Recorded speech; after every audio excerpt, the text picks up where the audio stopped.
Assalamualaikum warahmatullahi wabarakatuh.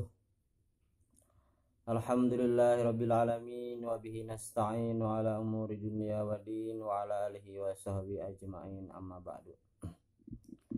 Baiklah anak-anak, apa kabar pagi ini? Mudah-mudahan kita selalu dalam keadaan sehat walafiat dan senantiasa dalam lindungan Allah Subhanahu wa taala. Amin ya Allah ya rabbal alamin. Baiklah, sebelum belajar mari kita berdoa dulu. A'udzubillahi minasyaitonirrajim. Bismillahirrahmanirrahim. Allahumma sholli ala sayyidina Muhammad wa ala ali sayyidina Muhammad. Rabbi zidni ilma warzuqni fahma ya Allah. Tambahkanlah ilmuku dan petinggikanlah kecerdasanku. Amin. Baiklah anak-anak, buka buku paketnya halaman 46 nomor 3, yaitu tentang kepedulian Rasulullah SAW terhadap lingkungan.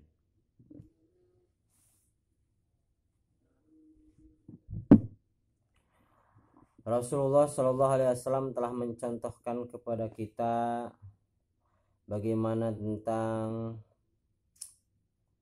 kepedulian terhadap lingkungan. Karena lingkungan itu adalah tempat tinggal kita, ya. Kalau lingkungan baik,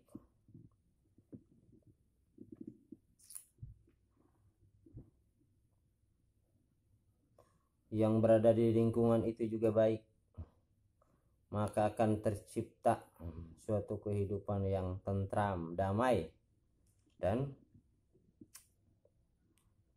sejahtera tentunya.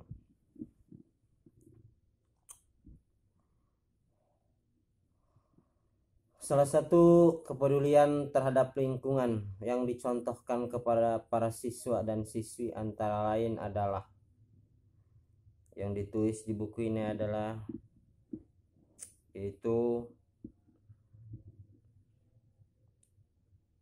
tentang hemat mempergunakan air.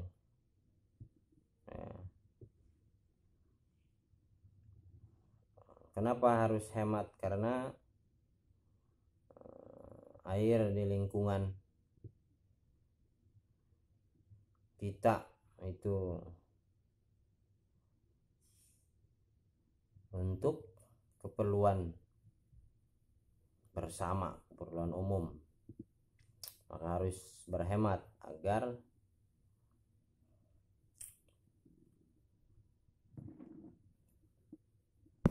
bisa tercukupi semuanya.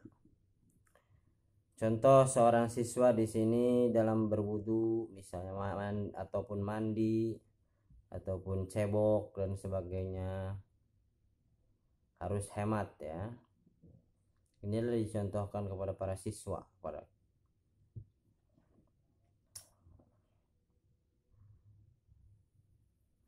Kemudian Rasul juga mengajarkan agar tidak melakukan kerusakan. Kerusakan di sini misalnya seorang siswa masuk ke masjid menggunakan gayung misalnya untuk berwudu, gayung. Setelah berwudu, gayung itu jangan dilempar, tetapi bisa main lempar aja ke sumur. Itu adalah bentuk yang kurang peduli terhadap lingkungan. Alangkah baiknya disimpan sebagaimana tadinya digantung, misalnya ditata rapih kembali, ya.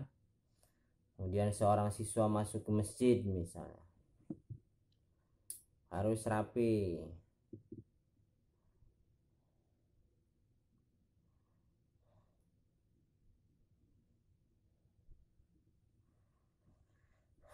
Harus bersih, ya. Kemudian seorang siswa misalnya ke pos ronda, maka tanamlah akhlak-akhlak yang baik yang telah dicontohkan oleh Rasulullah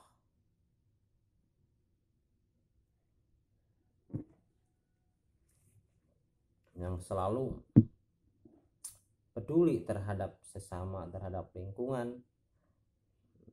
Seperti itu, ya.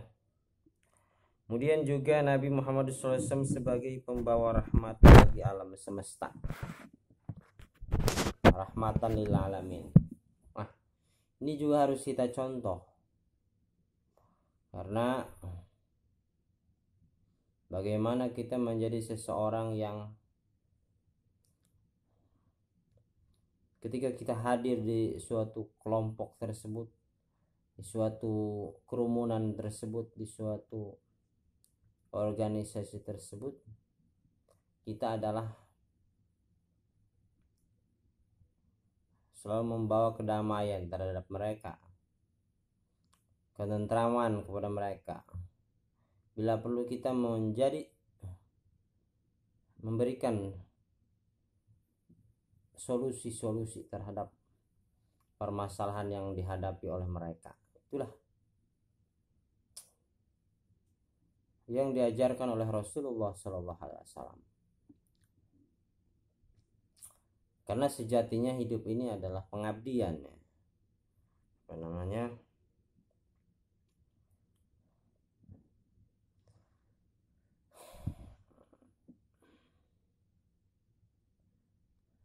Sejatinya manusia itu adalah pengabdian, entah itu kepada Allah ataupun kepada makhluk, sesama manusia, sesama makhluk. Sebagai semakin banyak pengabdiannya kepada Allah ataupun kepada makhluk, maka semakin mulialah orang tersebut, baik di dunia maupun di akhirat. Sebagaimana Rasulullah SAW dikatakan khairun nas anfa'uhum linnas, sebaik-baik manusia adalah yang paling bermanfaat bagi sesama. Manusia yang paling baik itu yang banyak memberikan manfaat terhadap sesama manusia. Makanya kita jadilah orang yang bermanfaat dalam hidup ini. Jangan sebaliknya, jangan menjadi orang yang menyusahkan orang lain. Orang yang punya ilmu, dia mengabdikan dengan ilmunya. Orang yang punya harta, dia mengabdikan dengan hartanya. Itu juga orang yang punya tenaga, dia mengabdikan dengan tenaganya.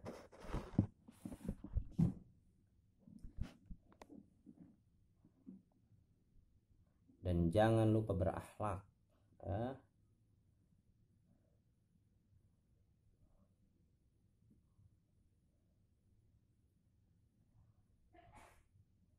Karena akhlak adalah buah dari ilmu. Orang yang berilmu tapi tidak berakhlak, maka sama saja dia tidak punya ilmu. Karena akhlak adalah buah dari ilmu. Tujuan dakwah Nabi Muhammad SAW adalah untuk mengubah keadaan masyarakat jahiliyah menjadi masyarakat yang sejahtera berdasarkan agama tauhid, yaitu agama yang meyakini bahwa Allah Subhanahu wa Ta'ala adalah Tuhan yang Maha Esa. Misi kedamaian dan kesejahteraan hidup tersebut bukan hanya bagi bangsa Arab ketika itu, tetapi juga bagi seluruh alam sampai sekarang dan akhir zaman.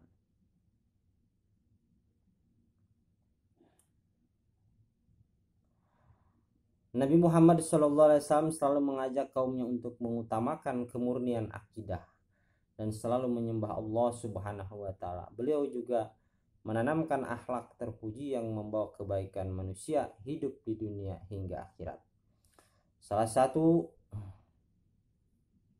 sifat yang dapat kita cermati ketika beliau dan pengikutnya hijrah ke kota Madinah adalah beliau mampu menanamkan sikap persaudaraan antara kaum pendatang Muhajirin dan kaum Ansor, sehingga mereka saling menolong untuk menciptakan daerah yang tertib dan aman. Di samping itu, masyarakat berperilaku sopan dan santun sebagai ajaran Rasulullah SAW.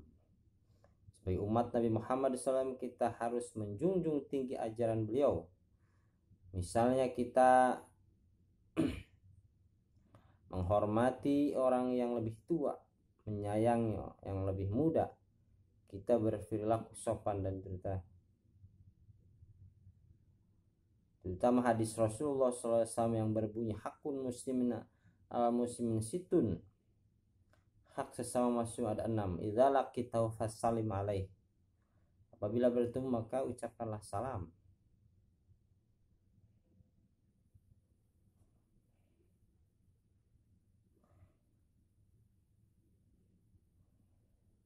Wa idza daka fajibu, apabila dipanggil maka jawablah. Wa idza tasahaka fansu, apabila membutuhkan suatu nasihat dalam kebingungan, dalam melara, maka kasihlah nasihat. Berilah dia solusi dari permasalahannya. Kalau bisa kita bantu dengan yang kita punya. Wa idza marida fa'udhu, apabila sakit maka jenguk. Afa idza hamida,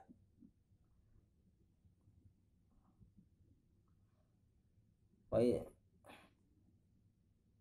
idza atasa fahamidallahu, apabila dia bersin ucapkanlah alhamdulillah dan jawablah dengan ya. Wa idza mata fa'udhu, apabila meninggal maka antarlah.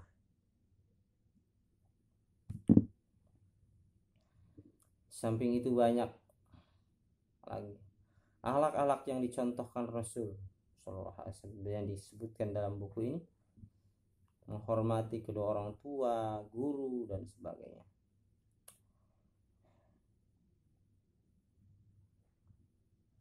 Jadi intinya adalah kita harus mencontoh Rasulullah sallallahu alaihi wasallam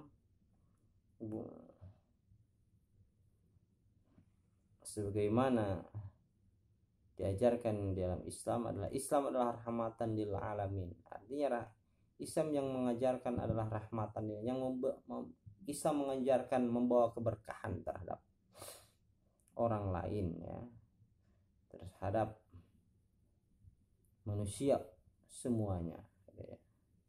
Itulah yang diajarkan Islam. Maka kita jadilah orang-orang yang membawa rahmat kepada orang-orang di sekitar kita. Jadilah kita orang-orang yang membawa kemudahan terhadap orang-orang lain, orang-orang yang bermanfaat bagi orang lain, orang-orang yang dibutuhkan oleh orang lain. Baiklah anak-anak, untuk pertemuan yang sekarang sampai sini dulu aja penjelasannya. Tugasnya tulislah halaman 46 sampai halaman 47, nomor 3 dan nomor 4. Ini aja yang beberapa sampaikan. Mohon maaf bila ada kesalahan. Bila taufiq wal hidayah. Assalamualaikum warahmatullahi wabarakatuh.